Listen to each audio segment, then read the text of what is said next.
그러니까 우리 교육에 관한 건데 고시원은 또 그런 그건데 실제로는 고시 안 보지 않냐. 그래갖고 또 교육 담당하는 부서에서 우리는 또 아니다. 이래갖고 부서도 없어요. 심지어 대한민국 수도에 있는 지자체에. 그러니까 그런 상황이에요. 그냥 방치적인. 대한민국 전체가 그냥 방치하는 거죠. 시민들도 방치하는 거예요. 나는 좀 안락하게 사는데 이 문제에 대해서 관심 많이 안 갖잖아요. 그죠? 이제 이런 문제가 있고, 그 다음에 공공주택이 적정량이 있어야 되는데 우리 너무 적다. 세입자 비율은 높은 나라인데 공공주택은 매우 적다. 주거급여도 상당히 적어요.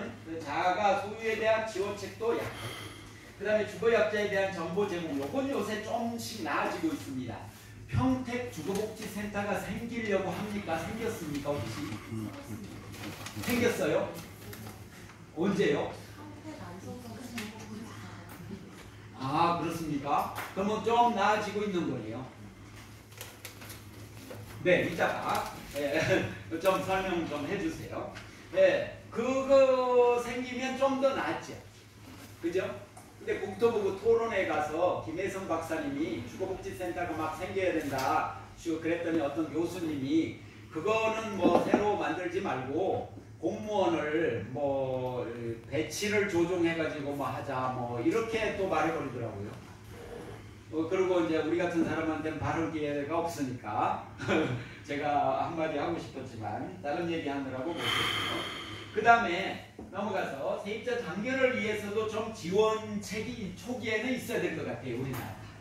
그래서 세입자 상담소 같은 거를 4개 지자체에서 한 사람이라도 좀 배치돼서 상담을 할 수 있게, 물론 주거복지센터가 할 수 있지만 그거하고 조금 다릅니다.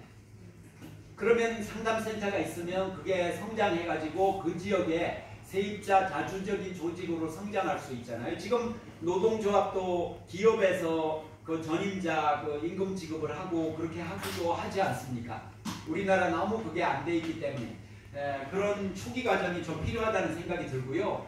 독일 세입자 협회의 회원이 100만 명입니다. 거기 인구가 8천만 명이긴 하지만 우리로 말하면 70만 명 좀 넘는 게 되는 거지요. 근데 우리는 뭐 지금 뭐 매우 적습니다. 세입자는 좀 루즈로 인식이 되고요. 부끄러운 존재로 인식이 되고 그것이 차별과 배제의 어떤 한 형태이기도 하다는 거죠. 그러니까 우리나라는 이제 차별이 일상화된 나라인 면도 있잖아요. 물론 이제 좋게 보면 좋은 점도 또 많이 있습니다. 근데 모두 좋다 그러면 바뀔 수는 없잖아요. 그죠? 예, 김홍도처럼 그려야지. 네, 그냥 타장 막 아름답게 한다 이것만 그려놓으면 아, 저분들이 저 소출한 거 다 가지고 가서 잘 나눠 먹고 살겠네 그런 생각이 들잖아요. 그러면 실상을 숨기기 때문에 그 나라는 나중에 정말로 대규모 혁명이 오든지 아니면 붕괴가 되든지 공동체가 해체되는 것밖에 길이 없다고 저는 생각합니다. 그래서 문제 있는 거는 정확히 찝어갖고 봐야 된다. 우리나라 뭐 안전도 문제가 심각하잖아요. 그죠? 그것도 정확하게 봐야 되는데 지금 뭐 그것도 그렇고 참 예, 주거 안전 문제도 이것저것 심각한 게 많이 있습니다.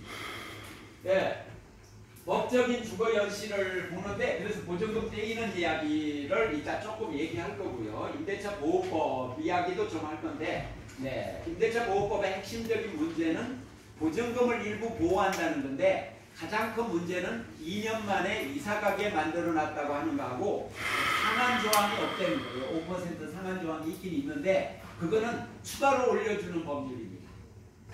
제가 2년 계약했는데 1년 뒤에 경제 변동이 너무 심해서 임대료가 폭등한다 이러면 더 올려줘라고 하는 법률입니다. 그러니까 얼마나 임대인을 생각해서 법을 만들었나 하는 거를 그거 하나로도 알 수 있습니다.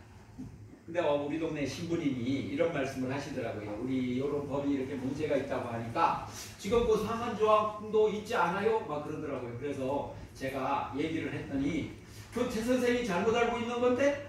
막 이러시는데 신부님이 잘못 알고 계신 거죠. 왜냐하면 연장은 안 되니까요. 연장 거부권이 임대인에게 있는데 재계약할 때 5% 조항이 절대 적용될 수 없죠.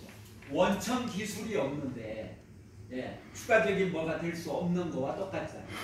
기본권이 거기서 훼손되고 있는데 이런 말씀입니다. 건물주의의 토지주 이런 말은 못 들어보셨죠? 네, 이거 이따가 잠깐 하겠습니다. 그 다음에 화재 때 책임, 요런 게 다 주거 문제입니다. 이걸 간혹 물어보시더라고요. 원인을 못 찾을 때는 세입자 책임입니다. 집에 불이 났는데 국가수에서 와서 해보면 세입자가 전열기구를 잘못해서 불이 났다 이런 원인이 밝혀지면 당연히 그냥 세입자가 책임진다 하면 그건 좀 이해가 되잖아요. 그죠? 국가적으로 보험 시스템을 해가지고 뭐 좀 대책을 해야 된다 이 정도 얘기할 수 있는 건데, 그런데 만약에 국가수에서 원인을 전혀 못 밝혔어요. 그럼 어떻게 해야 돼요? 그러면은 세입자가 몽땅 책임을 져야 되는 판결이 현재 나온 상태입니다. 최종 확정 판결 됐습니다. 그 다음에 계속 거주권을 보장하는 독일, 일본. 네, 우리는 안 하니.